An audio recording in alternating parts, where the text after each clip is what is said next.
to get me stirred up every time. Natalie's in mid-sentence and I hit record and she's like, wait. I was like, oh, that's a great topic to start on. Let's just hit play and go. It's because I was not on record that I was letting fly. I was letting it loose. And you're like, no, I want that on tape. So the reason that I was like, oh, that's a great segue. Let's go ahead and just start is it's probably going to surprise you because it actually did not have to do directly with the comment that you made, but it reminded me of an experience that I just had this week. And I have to tell somebody. Tell us. Other than my family, or I'm going to explode. So I went to get a haircut and just get it little, cleaned up a little bit. And there's not a lot of options where I'm at. let me put it that way. And yeah, and I will leave all names and everything out of this, but I went into this barbershop, and from the moment I walked in the door, I was fighting every urge in my body just to turn around and walk back out of the door. And I was like, there was just too many things that the people, yeah. So I walked in, I sat down, I reciprocated some of the uninformed, very much not intelligent rhetoric that I got from one of the clients that was currently in the chair. Like the moment I walked in the door, he just immediately started in, and I kind of gave back equal to what I got and just sat there and was like, whatever. And the topics finally changed and the guy finally got done and he left. And then it was my turn to get up there and sit down in the chair.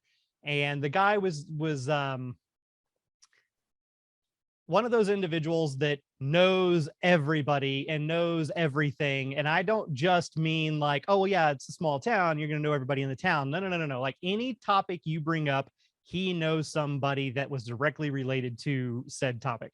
And so he was going off on a tangent of a few other things. And then he stopped and he asked me, he was like, oh, well, what, like, what are your hobbies? Are you into like hunting and fishing and blah, blah, blah, blah, blah. And I said, oh, well, I said, not necessarily. I said, I used to fish a lot when I was a kid with my grandparents. My grandfather used to take me out. My dad would take me when I was younger too. But ultimately but I did do a podcast with, let me rephrase that, because I didn't say, I was choosing my words very carefully. I did not say podcast.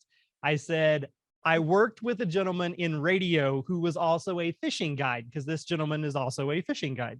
And he was like, oh, and so we talked about that for a little while, but I didn't name any names. I didn't mention anything.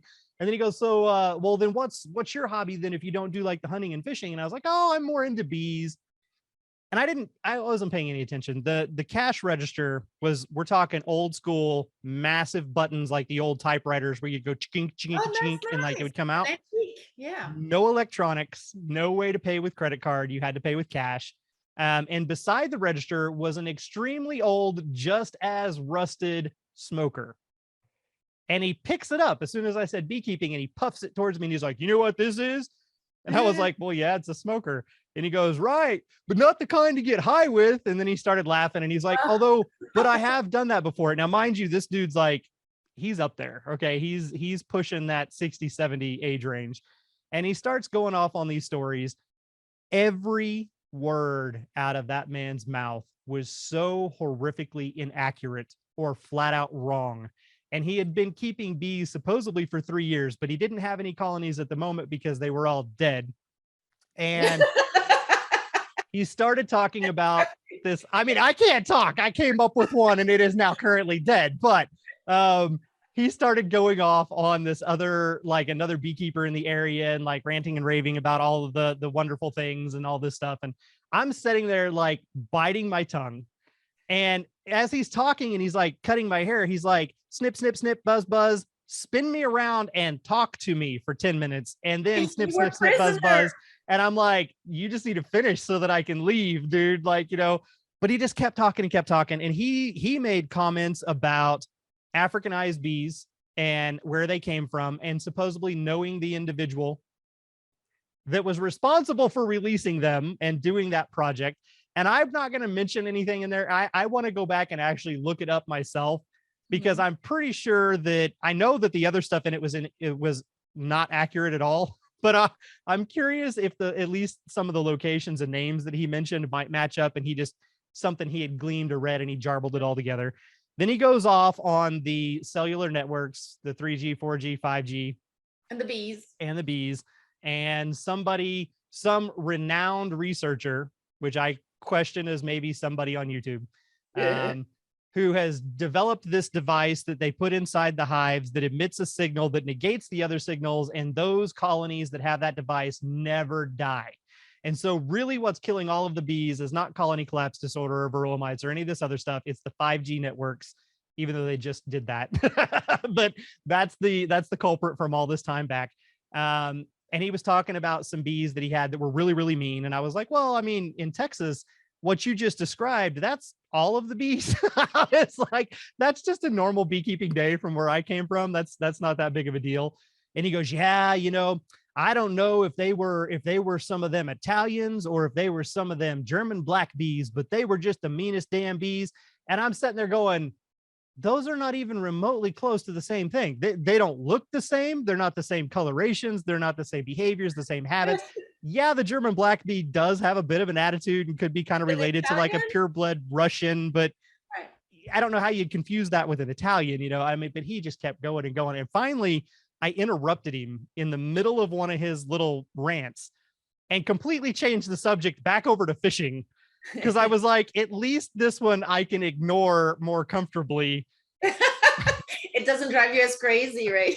I'm not sitting there going, I can just play dumb, you know, and be like, well, I don't really know that much about it other than what Ken said, so I'm just going to take your word for it. Whereas in beekeeping, I was just like, oh my God, dude, shut up. Like, you just know. And I wasn't about to engage as I'm being held hostage in this man's chair, and he's got sharp objects. So I was like, wow, I came home and they were like, so what'd you think? And I was like, he did an okay job, but I'm never going back. And you have options is the thing. I mean, yeah, I will drive to another town. But it sounds like he had at least enough knowledge to be dangerous. So he might have been a beekeeper at some point. He did. Yeah, he did have 3 hives, and he was talking about how this one, and it was really mean and how they reacted, and the other hives were like, oh, okay. And it did actually sound like the other 2 hives were Italian hives because the way he described the coloration and stuff, which, but again, there was so much misinformation in there, and it was like he had zero knowledge or foundational base of anything. He just knows they're honeybees and they make honey, and I had them in a box and I used the smoker, but we also put weed in the smoker at one point to do a scientific experiment. Yeah, it was a man. You know, I there's a say in beekeeping, you've probably heard it, but you know, a brand new beekeeper is going to be humble enough to realize they don't know anything. A couple of years into it, 3 years into it, you know everything about beekeeping. Yeah. And they're the most dangerous. They are dangerous. They know enough to be dangerous. Well, and those are the ones that you do find out there on Facebook and Instagram, which and I was going to say, yeah, have led me to say, you know, Facebook and Instagram are the devil. Stay away from them. That's right. So, oh man. So on that note, the whole thing is to bridge the gap that today we are going to be talking about a YouTube video. And I will preface this right up front by giving a disclaimer that what we are about to talk about, the unmodified version of this, is illegal in the United States. I will say that up front for the simple fact that his core concept. Now, as you see, I'm going to put the link out there for the video. I actually questioned whether or not I was going to even do that or if we just talk about it, but I rewatched it again this morning, and I'm not as prejudiced against it the second time around as I was the first time. So I went through the same thing. And honestly, anybody that's even not a beekeeper has probably seen that video. A lot of people. It's seen by millions, and it's got 7,000 comments on it. Gone viral, and I've been sent that video by non-beekeepers. Yeah. So most people will know exactly what you're talking about as soon as we get into it, and probably already do, because we did mention it on the last episode that we would be talking about this. So the reason that it's illegal in the United States is because the concept that he starts off with Yeah, explain what is it, what it Oh is yeah, that yeah. Okay, so I'm gonna go in and like give all the details, but I wanted this up front so everybody knew if you choose to do this for whatever reason, his core version of this is illegal, and the reason it's illegal is because a managed beehive in the United States must have removable frames of comb or removable comb. They don't have to be frames. A top bar still works. that's The right. new modified Warray hive still work because you can pull an individual comb out of that hive and inspect it for disease and parasites and funguses and things like that, and then put it back into the colony. And that's what makes it a legal hive, regardless its shape or its structure or anything else, is the caveat of removable combs that you can remove easily without destroying the colony and put back into place. So that being said, this video, it's titled Bottle to Bottle Honey Production and Contactless Beekeeping. And it was put out by Advoco Makes is the name of the YouTube channel. And I will post this information out there with the link to the video. The video itself is actually 30 minutes long. It's about 31 minutes long. And my mother originally sent it to me. And when she did, I was in the pickup. I was sitting in the parking lot waiting on her to come out of a store. And I didn't have the sound on. The radio was still playing in the truck. And so it wasn't actually playing the sound from the phone. But I could see some of the subtitles and captioning that would come up on there. And I literally only watched 3 minutes of the video. That was Mhm. it. And I was irritated enough that I was like, whatever, this is a crock, blah, blah, blah, blah, blah. I went back and watched it again last week, just before we were going to talk about it, or when I mentioned that we were going to talk about it. I watched it again. And then this morning I watched it for the third time, and I watched it the entire way through with the sound on, listening to what he said. And my knee-jerk reactions from my first 3-minute introduction to this are not the same reactions that I have today. Right. I went through the same experience. It got forwarded to me by non-beekeepers. It was in Russian initially. And so same thing, I couldn't understand. I understood a few words here and there, but with the images and what he was doing. But I was like, this is clickbait. That was my gut reaction. This Yeah, is you even said clickbait. that on the last episode. You were like, oh my God, it's clickbait. I've seen it in French. I've seen it in English and Right. Russian.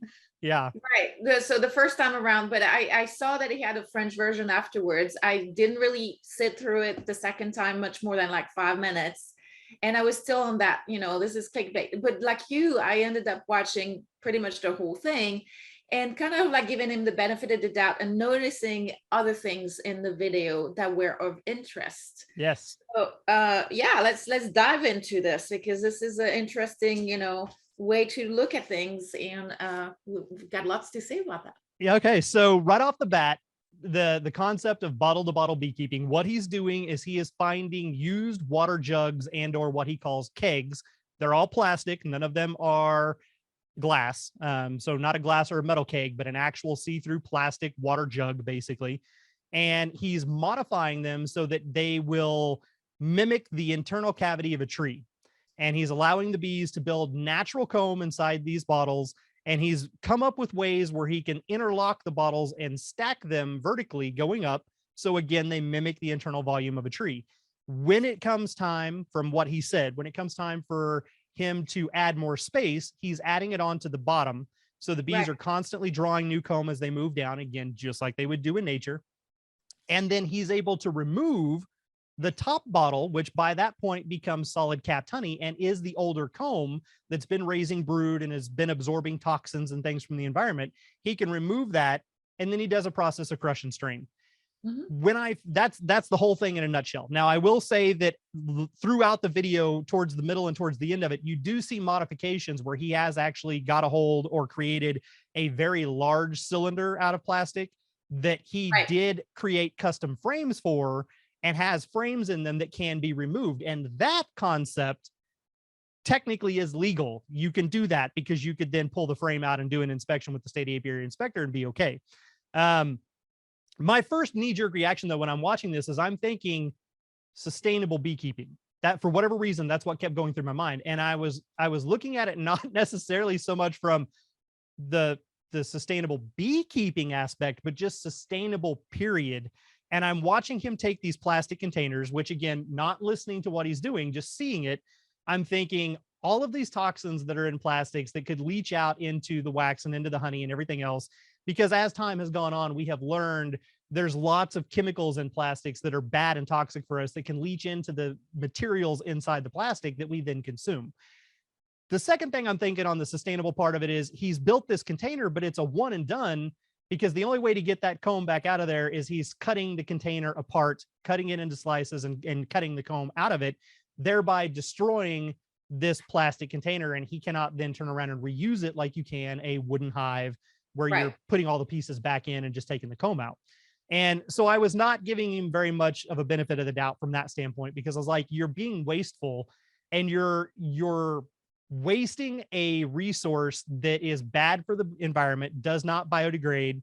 and in and of itself would not be considered quote unquote sustainable, because there's a big push to get rid of plastics and not use plastic containers and bottles and not continue to add all this waste to the landfills and to the oceans. And that was my first knee jerk reaction into that. It didn't even really have so much to do with, are the bees healthy, outside of, if you're not using the right plastics, things could leach into the wax and the honey. And so I was immediately just like, nah. Right. So that was my first impression. What was your first So kind of gut reaction there? So I actually had a little bit of the well, the removable frames was one thing, but then at the end, if you're right, he's coming up with that one where he put the frames because that was a big enough container. Um, I looked at it in a different perspective when it comes to the recyclable aspect of things, because to me, and I saw it when I was in Africa, they will keep those plastic bottles that will go in the landfill otherwise, and they reuse them, they wash them, they reuse them for all kinds of things.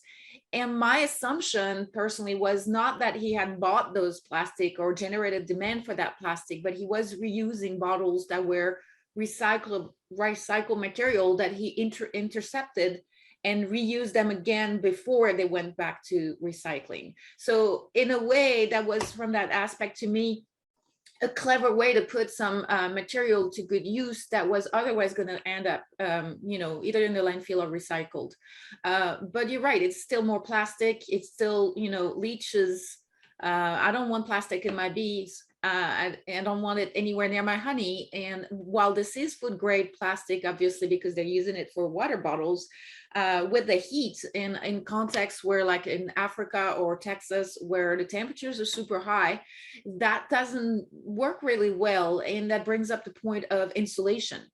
What happens, and how do you really efficiently keep those insulated from temperatures, and condensation in environments like that? They're kind of like mini aquariums in a way, right? So that breath from the superorganism, there's no porous material in any way, there's no ventilation in there, there's all kinds of things that make me think that's an issue. He did show, I mean, I was looking at the top of his bottles, he has a little He has an screwed air up vent at the top. with some mesh. Yeah. But and that's probably to address what he actually did see as problems of condensations and vapor and all this stuff. But you are really preventing the colony, the superorganism, from maintaining their temperatures, the levels of humidity, and their propolis vapors, which they use to sanitize the bird's nest. When you have that kind of, especially that big of a vent at the top of the colony of all things, because warm air rises and it creates a draft, and it's really, I would be curious to see if the bees over time, if he can keep those colonies alive in those types of hives for long periods of time, alive, if they wouldn't propolize those vents They eventually. do. Towards the very end of the video, he does show where there's a colony that's overwintering, and he takes the covering off of it and he shows you, and they have actually made the complete propolis cover, almost like what we see on the owl boxes, where they will Right. close down the entrance and leave just a couple little holes. So they do go through and they did propolize that top vent closed. And that's something that actually I noticed when I was Okay. originally doing my design with top bar hives. I gave them two vents, one in the back center and one in the back far opposite corner of where the entrance was on the other side. And they would close them both off. They would go up there and propolize both those Yeah, they screens don't and close like them it. off because they didn't need it. They don't like it. They want to keep that contained and control the airflow preferably right there at their entrance. What goes in and comes out, they create almost like a convection that pulls Yes. fresh air in and pushes the bad air out. So, If you open the door, that convection cycle is broken. right. It's like The keeping it's Langstroth's taking the whole top off and all gone. everything. There's no more control on those airflows and where they want the temperatures warmer, where they want the air draft. None of that is controllable if you leave the front door wide open. Yeah. And it's this also, think of it as if you leave your front door open and you've got either the heat or the air conditioning on, it's just completely defeats the entire purpose. It does. Right. And it's inefficient and it raises your energy expenditure. I'm going to say that because bees don't Exactly. have bills, quote unquote, but they do have But an they energy do pay for expenditure. it. Yes. Yeah. So if they're constantly in there trying to fan or vibrate to generate heat, either to fan and cool it or vibrate to warm it up, and there's constantly this draft coming through that's negating that, they're using a lot of extra energy that then equates into resources. They have to consume more sugar to be able to keep up that process. And so it can be very costly and expensive. So, yeah. So, I mean, exactly right there with you. But as you go through the video, you start hearing him talk about things that allude Make to more the sense. fact that he's more educated than just your He's a smart standard guy. person on YouTube. Jacob, it's not a direct comment about you, sir. So what I mean by that is because I've said this before. This doesn't. I don't mean to lump everybody together, but obviously one bad apple spoils the whole bunch, right? And Right. there are intelligent people putting things out there on YouTube, but there is no filter on YouTube or on Facebook. And anybody with a phone can record a video and post whatever they think up there. And we've experienced that a lot in the last 3 years with the pandemic and all the misinformation out there. And it gets to the point you don't know what's right or wrong anymore. And there's no way to find that definitive information. But this gentleman, as you go through and you listen to him talk through the video, he does start talking about things like the old brood comb and how always allowing the larva to be raised in the fresh new comb keeps the larva healthier and helps the colony sustain and become better. And you're doing them a service by removing that old comb. Well, that comes right back into comb recycling and rotating out. Yes. Yeah. And so that's a natural form of beekeeping that an educated beekeeper would want to do to keep their colonies healthy and strong. So he's obviously educated about beekeeping. He's obviously smart. I believe in his bio, he's actually a lawyer somewhere in Russia. I watched, what I did is I didn't watch the entirety of his other videos, but I glanced through the other videos he's got posted on his channel. He's a very clever guy. He is. And actually, there's a lot of things that I think are very interesting in what he's doing. One of my favorite thing in this video was about 2 minutes and 50 seconds into there. He puts the honey into a bag, which also is a great technique. And he's got that wooden press that he cut in inches. And I was like, I'm going to make this. Yeah. And this is awesome. I love this. This it is does beautiful. Crush and strain where you can literally set the weight on it and walk away and let gravity and nature do its thing.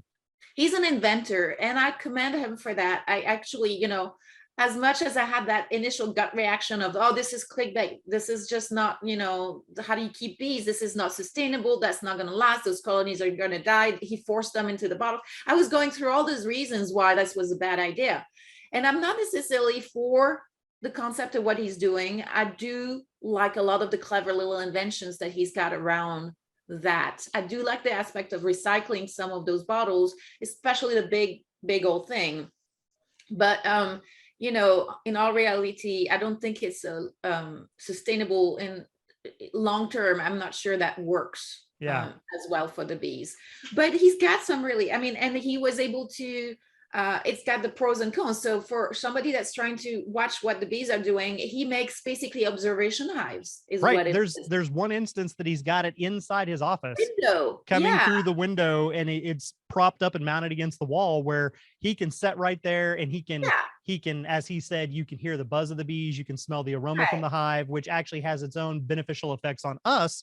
But he can observe the bees, and the way that he has it set up is it's not locked in place. So he can turn it without hurting anything, and he can rotate it, look at different angles, see what's going on where the bees don't feel like they're being intruded upon, and they continue going about their natural processes. Except for one thing, does he cover them up? Because they need to be in the dark of a cavity. Usually they don't really function as well out in the open. And even if they are an open air hive, the core of what's happening is inside where the light doesn't get in, right? Right. So They there's they something to they be said almost for form that. a coating of bees around the outside to block it. And And the that's comb, also to maintain those internal temperatures and gases and everything like exactly. that. So So in the wild, when he puts them outside, and he didn't show an example of interior covering, but when he puts them out there on the trees, he does actually cover and insulate them. yes, And and I that was the did, other thing, the insulation. yes, I did like the aspect of what he was doing, because he used an insulation and put over it, but then it almost looked like on top of that, he had done some sort of like burlap and formed it almost like a plaster kind of thing to the insulation, Mhm. because when it was up against a tree, he would then put some branches and stuff against it and it blended in and you Right. didn't really see it. And from that concept, I had the inclination of, okay, yes. So what he did is he went to these stores that were going to get rid of these bottles and they would go into the Yes. landfills. He offered to buy them for literally pennies on the dollar. Half the time he says they give him excess because they just want to get rid of them. And so Mhm. he's got this cheap or free in like in not income, but resource coming in that he can go through and use to then recycle and reuse and repurpose. Mhm. Well, from a swarm capture, swarm trap perspective, you think about our paper mache hives that we buy from places like Man Lake that you can stick up and catch a swarm. Yeah. I got to thinking, well, you could, in theory, build a swarm trap and it's going to have a nice small opening, which the bees are going to prefer. You could stick this out there, not with the intention of necessarily the honey harvest, but the intention of something small and lightweight that could easily be affixed to a tree, allow bees to move into it, cover it like he did so that it's kind of camouflaged and blended in. And in some of the videos, you see him putting in dowel rods and boards so that it will support the comb structure. Well, if you do a few of those that have been coated in wax across the very top of if it was wide enough, you're going to get them to start building their comb down off of those, which then for me could be a very easy plug and play either into one, a top bar hive by cutting the Right. comb and sticking it onto a rescue bar, or two, putting it into one of the Sam Comfort style hives that use a dowel rod anyway for the actual comb hanging. Mhm. And so that part of it, I was like, I don't know, I might have to try that just to see. You're mimicking what they're looking for in nature anyway, internal volume wise. And if Mhm. you're not using it for sustained long-term periods of them living in it, you just want to encourage them to move in and start, and then you can transfer them over into a top bar. I might be interested in that. Yeah, look, there's some ideas that are obviously, not necessarily sustainable in there, and some of it might be for the wow factor, the clickbait factor, just kind of get people sucked in. There are, however, a bunch of really good ideas in there that can lead clever beekeepers to come up with similar ideas, or use some of those ideas to make it fit whatever they're doing. I did like that he was talking about how instead of using straps, you would use screws to affix the wood supports for that big hive. And he was talking about how that splits the fibers instead of cutting them or strangling the tree Yeah, like you would it with it it straps. pushes the fibers out of the way as Mhm. opposed to tearing and hurting something. And And a he's right strap because Mhm. suffocates the tree. It doesn't move with the tree. So if you leave it too long, it actually ends up choking the tree. What a lot of people don't actually understand about trees in general. And I doing removals and forced absconds from trees, I've worked with lots of people that is their specialty, is trees, and making sure that they are healthy and strong and thrive. Mhm. And I the talked to outer Michael, ring of the by the way. tree, huh? I talked to Michael, by the way. Oh, very good, very good. Yeah, Yes. the arborist. Yep. Yeah. So the outer ring of the tree, just underneath the bark, that's the part that's actually alive and that is carrying the sap and the nutrients up and down from the leaves to the roots. The center of the trunk, the core of the tree, is not. It's That the is hair. its support structure that is left behind as that outer ring grows out. And Mhm. that inner section, even though you can cut it and it may still be damp or soft, and feel wet, it's not quote unquote alive. That is not the actual part of the tree that is sending the nutrients back and forth. And that's why you can have, like down there in Central Texas, especially, you can have oak rot, which takes out the center core of a tree. And Right. yet you've still got this massive mammoth tree alive and well and standing, even though the whole inside of it's hollow, Right. which then makes a perfect home for bees. That's right. And that nature works in mysterious but wonderful ways. No, but so by the way, using a vertical anchoring of those screws instead of going. So what you don't want is cut that Yeah, you don't basically ever that want to cut a envelope. complete around Yeah, bark ever. right. So he's doing it vertically and it's removable and it doesn't really hurt the tree. So I really, really like that. Now, those, especially with the bigger bottles, containers, plastic containers he was using and hanging off the trees with a full colony, that becomes a very heavy thing. How does he work that sustainably? Does he climb on the ladder and work those off of the tree? Does he bring them down? Does he need like 4 people to bring them down? How Right. does he set them up when he's brought them down to inspect them? All that good stuff. That's practical applications that need to be taken into account when you think about this stuff, right? Well, it doesn't show it. He shows putting the smaller one for like a swarm trap type setup Mhm. with one big jug. Kind And then of he like shows a long one where he could stack multiple jugs above it to do the bottle to bottle beekeeping honey production that he was talking about. My question though is it didn't show it in the video, but if you've got your plastic jug and then you stick another plastic jug on top of it, the weight of the honey is true. going to crush or cave in the top of that other jug That's a good unless there's something behind there to support each individual each jug as level. it goes up that level. Yeah, up that tree. So, and he showed a board at the top and a board at the bottom, but he didn't show anything in the middle. So that's a great question. The other thing he finally mentions partway through the video, but at first, when you're watching all this, he's reaching up there and he's taking off these containers that don't have a single bee in them. And it's Right. just comb and capped honey and there's no bees. And I'm like, That's the other thing. how'd you Yeah. get them out of there to do that? That's almost like the concept of whenever they had the flow hive and they show the whole production of like, oh, you can do this. There's not a single bee flying around anywhere in that video because they have cleaned that out and removed it to a stable environment to film so that they can get a beautiful scenario. Because in reality, if it's an active hive, even if they're not coming after the you or the honey, they're still going to be flying around. You're still going to see bees coming around that hive, you know? So I question that. But later in the video, he does talk about he did queen excluders. He cut queen excluders to fit in between the necks of these bottles that he's hooking together so that the workers can get up in there, build the wax and make the comb, but the queen can't get up there and lay eggs. And then you can have this pure cut comb honey out of there. So Right. I made it a logical assumption or a leap that at some point he also has maybe a bee escape He escapes. that he's Yeah. taking off and putting on there and putting down so that overnight the bees go through the bee escape and then he can take that bottle off with no bees in it. Or So using some of that repellent and forcing them out because it stinks. possibly so. But So he doesn't mention any of that, but possibly so. no. So there's a lot of so it's like another person that shall not be named. It's a lot of content creation at the same time, right? This is like some of it is somewhat staged, obviously. I think for But the I cannot, video, absolutely. but I I cannot throw a stone because in the end, it is creating traction. It is creating attention, and it's bringing people. Look, I don't know exactly what his goal is with this, but whatever his goal is, he's got almost 5 million views on there. So if his only goal, and I suspect that's part of his most important goal, is to get views and get people following his channel, I would say he's done a fantastic job of that. He's a great marketer, he's a great storyteller, and a great content creator, even if it's staged or whatever. At the yeah, end of the video, he's got his plaque, right? He's got his plaque. He's very proud of that, where he's showing, whatever, 10,000 subscribers and all this stuff, right? So yeah. obviously a component in that. That's not But just, it's not yeah, all. So let's put it also into perspective.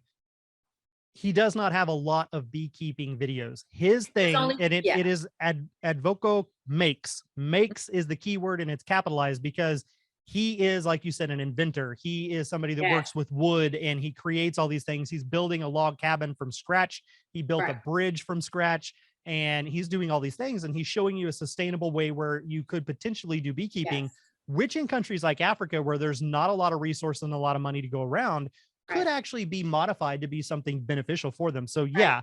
yeah. And through all of those different things, I'm not looking at his channel directly, so I can't tell you how many different videos he has, but I can tell you this video has 4.8 million views, has over 90,000 Most of likes, them do, has yes. over 7,000 comments, and his channel as a whole has 830,000 subscribers. Yeah, so he's So making money. he's getting some ad kickback from Right. YouTube for certain, and that's probably helping to sustain some of his future projects and Yeah, endeavors and things like that, and that's perfectly fine. that's great. When I watch his video, I can see things that I don't agree with. I can see things that do make a logical jump in thought there, and I can see things that I'm like, I kind of like that. Yes. And to mention that, or to tie that with, as you said, somebody who shall not be named, their videos are 1000% staged for the fact of followers. They are sensationalized and they do not teach good practices. There's nothing in those videos that I watch that I stop and say, oh, that's a great concept. Most of the Right. No, time, if I make it through them, I'm screaming at the computer about exactly. how you're going to get somebody hurt. I'm This, like, on the other hand, is good not for that way. her. Good for her. That's great, marketing. She's a great marketer. That's her job actually. And it's working out, and she's an influencer, and she's getting Yeah, contracts it's for things, just a right? shame that the influence that she's doing is not a safe influence. Right. But I mean, at the very least, this gentleman personally is made. I'm a big, I like to tinker. I like to come up with inventions. I like to come up with solutions to problems and make them as simple as possible. And he has me excited about some of the concepts that are bubbling up Yeah. and just kind of like ideas. And it did push me to go and look onto his other videos. And quite honestly, I really enjoy his other videos. It's like very Well, clever. let's think about you and mathematics Yes. and Yes. woodworking and designing and building. That speaks to You, my kind of thing. yeah, Yes. like Natalie has free time. What's she going to do? Nothing else to go on? Oh, she's going to sit down and for the 12th time redesign the top bar hive and make a tiny little adjustment here or there. And, Play with like, math, do yeah, doing the geometry, the doodles and the math and breakfast. the Yes. geometry. Exactly. And you're going through and like when you went through and you decided, oh, but if we just move the legs over here, and then I could take Agreed. that end cap and I could change it to where it becomes a That platform and we can was stick up the nukes, like if I only simple told you how concept, many nights. massive implications. Exactly. And my whole thing is about simplifying things so they become easy, right? So they become adoptable by all kinds and they can lead to other ways to think about a problem. So the beekeeping industry is very stuck in its ways. It's very stuck, and this is the way you keep bees. These are the concept that you're following, and then this is it, right? Either that, or we're going to make it as complicated as we possibly can, because we like to think about stuff and we like to tinker, and we're going to make try all kinds of things, and that's great. But how replicable is it? How scalable is this? The goal, and the Abby from Buckfast Bees, the Buckfast, I forget what his name is. The monastery that created that. Yeah, I read his book recently, and basically what he was saying is that you're not successful in beekeeping unless you've managed to simplify and minimize the time you're taking to work your bees. And that's a big driving concept for me, because I want the beekeeping to be adoptable by just about everybody. For people to return to having beehives in their backyards in the United States. It's the case in Slovenia. There's no reason why we cannot do that. That detaches us from being subject or dependent on commercial beekeeping or the supply chain for the equipment, or being dependent on honey from the grocery store. That's most of it is fraudulent. So by taking it back, ownership of this, we can kind of detach from all that, but we have to do it in a simple way, because otherwise it's not adoptable by everybody. Yeah, Hence the concept. He does make the comment too that one of his driving factors of wanting to be able to have something simple and portable that he can move that's lightweight is because he does not trust honey from the stores. Right. He does not trust honey from other sources. Yes.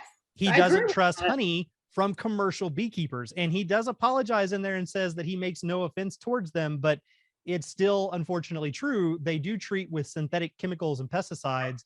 It absorbs into the comb, it gets into the honey, and then we eat it. And he doesn't want to be doing that. And so he knows that even in his own small little village, that some people may use things in their gardens and their flower beds and stuff that he doesn't want in his honey. So he purposely takes these colonies that he's making 4 miles away out into the forest and hooks them to trees where they're not around any towns, no farms, no agriculture. So then he feels more assured and confident in the fact that his honey is pure raw honey that doesn't have these contaminating factors from other things. And you've touched up to what I was going to talk about at some point later, because that was on my list of things. It's a very, yes, unnatural approach to the hive concept itself, but his whole point about going as far as possible into the pristine forest speaks to me.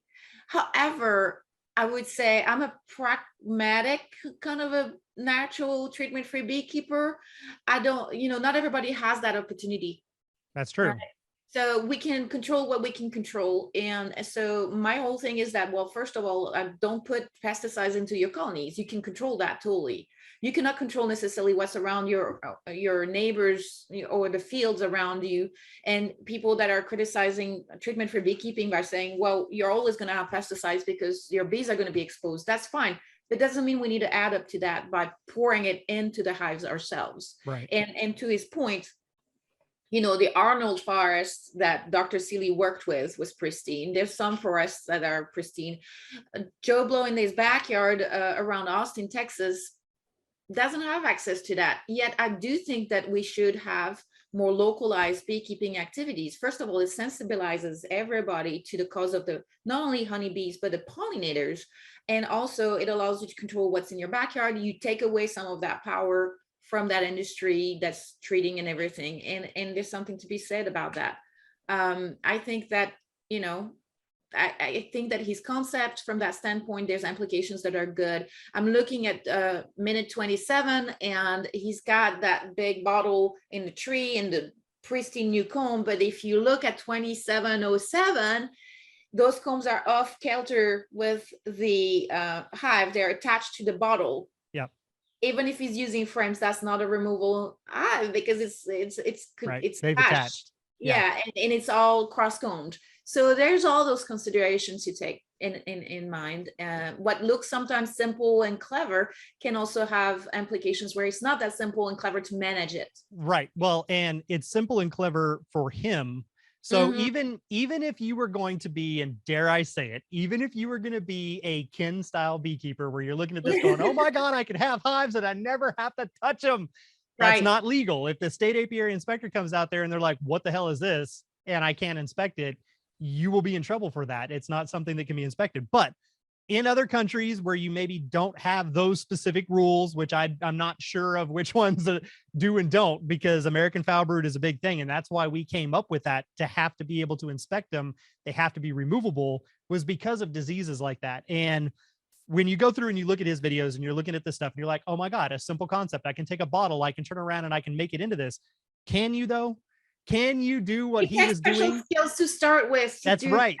That's right. He's taken a bottle and he's adding an additional threaded cap to the side of it. He's adding an vent to the top. He's created portals that have bee escapes and queen excluders and vents and wire.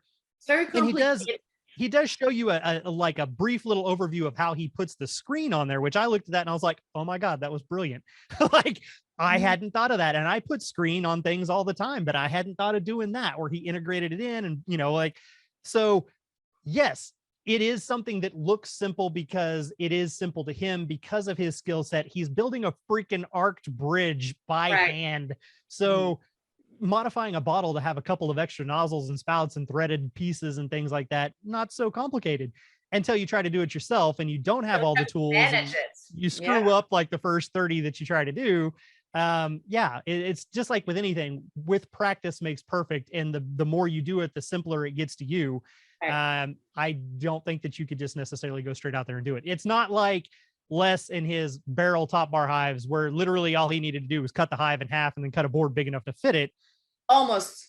You have to cut a band at the top because if it's a half, it's got a part of it that's slightly vertical and it tends to attach more. So he's cutting it lower so that there's less attachment, and also that makes those bars not as long and that not as deep, so those combs are not as heavy. The other thing he does is that frame that supports the bars, instead of being flush with the bars there, he's making them like we do on the top bar hive, this way, so that there's very little contact and very little crushing of the bees. We're working, I just volunteered with Winrock, the NGO organization, and in February I'm training with he's, I think he is South Cameroonese or Nigerian, but basically the goal is for me to train the trainers that are going to do the training of the refugees from South Cameroon that live in Nigeria, to kind of like train them onto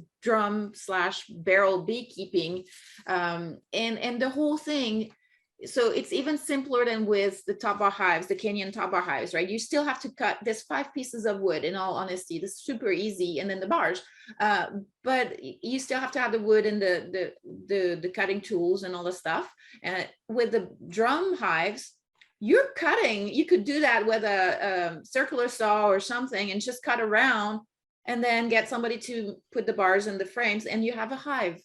So the whole goal of sustainable beekeeping in that way, that's scalable in all kinds of environments as simply as possible, is to make sure that you don't need specialist skills. You don't need a lot of means. You don't need a lot of tools or electricity even half the time. You can do that. I think they were doing it with a handsaw, right? So, you know, you can't really necessarily do a whole lot of that with some of the other hives.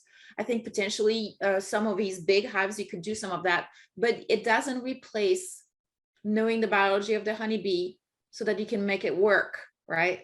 Right. Those little tiny bottles and the way that was, there's a lot of thinking that goes into that. And it's actually very complex, Yeah. what he's doing. Yeah. It was a lot of interconnectivity and interplay going on there. And he had put a lot of thought into it, and knowing bees and knowing how to do it, plus also knowing his engineering side and his building and creativity. That's kind of what all goes into that to make it work out. But I'm still not necessarily beyond the fact of having a hive sitting in here beside my desk. I am gonna do that. What I was gonna do is I actually have the aquarium, the old that was actually a terrarium that my neighbor was getting rid of, and I was like, I want this, and so I'm gonna make a aquarium observation hive into my house. So yeah, just like you, I want one of those real Yeah, bad. I think it would be really cool. You can, Yeah. so the way that you would end up doing it would be kind of more like what you see now in some of the art museums, where they've got the living hive in a Mhm. glass container, basically, that you can see them building the comb. If There's also the hexagonal ones that fit on the wall, but there is no way in hell I'm paying that much money for those suckers. no, and And it's it's not not a lot of sustainable space. either. Yeah, Yeah, it's that's not a not. lot of space. That's not good for the colony, and it's that you have to replace them. I mean, I was talking to a large commercial treatment-free beekeeper that both you and I know in Texas, that's very famous, that has those in their store, and they do have to replace them. My understanding is that, you know, over time, that's not sustainable for the bees. So it's great for the display and the talking points and all the stuff, start conversation starters, but it's not necessarily sustainable for the bees themselves, right? So Yeah. I did love branching out, and I think that's a great, clever way to do this. He's got like a really, you know, viral video that leads to people looking at his channel, looking at all those videos, and my favorites were the log cabin is awesome. It's beautiful, and it's got a green roof on it. He's making hives. He's doing the bushcraft, which I think is very little primitive tools. He's making all kinds of clever things. The axe making, and hitting with the tent with a torch. I mean, all kinds of things. Super, very clever. And from that standpoint, I really want to talk to that gentleman and potentially invite him to go and talk about things. Maybe he could be on World Bee Day webinar. Maybe so. I was thinking about having him on one of the episodes of the upcoming season of the podcast, actually, to go through and chat with him too, because it is very clever. Regardless of the container that he's using and things like that, his mind is fascinating. And I have a lot more respect for that, even though the videos itself, I'm not sure that I agree with a lot of this stuff, right? But I have a lot more respect for that than just empty influencing. You just kind of like, you know, we're kind of doing this for For yourself, clicks. period. Just for Right. notoriety and fame. And his goal is not that. His goal is definitely, I really enjoy doing these things, and I have found that if I record myself doing these things, it might help support my hobby. But the Yeah. goal for him is doing the things, and they're legitimate, well thought out, awesome projects. Mhm. They're not just sensationalism for the the sake of making himself famous. And as such, I have to apologize for my initial gut reaction of saying, "Oh, this is just clickbait," right? I do too. And I think we've gushed enough on him to kind of show that we actually mean it, that we are regretting our initial gut knee-jerk reaction That's right. about. Don't judge a book by the cover. Don't watch the first 2 minutes on silent where you're not even hearing him Right. talk and Or make in an opinion. Russian. Make an opinion about it. That's absolutely correct. Yeah. So. It would have been a completely different episode had we done this last week. Absolutely. We would not have been as kind or as enthusiastic about the underlying implications of what he's doing. That's right. Yeah. So definitely sometimes it helps to hear people out, unless they're your barber and they have no idea what they're talking about. Yeah, exactly. Yeah, exactly. So, all right, everybody. Well, I hope that you've enjoyed this little conversation. The link is down in the actual description of the video and the audio versions of this on Patreon. So you can go out there and click on it and watch the whole thing all the way through with the sound on so that you can hear what he's talking about. Stick it out for 30 minutes, watch the whole thing. And then be mindful about it. Yeah. And then draw your own opinions. And you can do that. Well, I would say you can do that before you watch this, but if you're listening to this part now, it's too late. You've already watched this. So there you go. So, but definitely go take a look at it. See what you think. If you have any other thoughts or feedback and you want to share with us, go ahead and leave that down there in the comments. We would love to see that. And maybe we can have another episode where we discuss some of those topics that you brought up in there. Definitely look forward to that. But until then, everybody, be good. Be mindful. Bye-bye. Bye. This Hive Jive production was made possible by amazing patrons like you, and we appreciate your support. To all our Hive Jive junkies out there, you truly are the bee's knees.